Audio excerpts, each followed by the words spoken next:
په دې غونډه کې معلولیت لرونکو خلکو د خپلو مثبتو فعالیتونو په اړه خبرې وکړې او د افغانستان اسلامي امارت له مسؤلینو هم مننه وکړه چې د معلولیت لرونکو وګړو څخه ملاتړ کوي. همدارنګه د منجي موعود له خیریه بنسټ څخه هم قدردانی کوي چې په دې سختو شرایطو کې د دوی لاسنیوی کوي.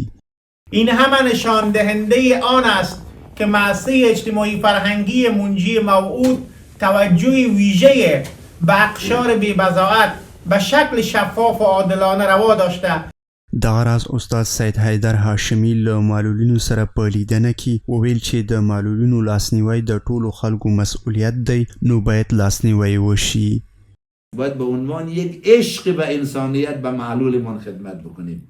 معلول در واقع برکتی است که ما سلامتمان، در واقع نشاطمان و انرژیمان از خدمت به او، از ارتباط به او میتونیم تامین بکنیم.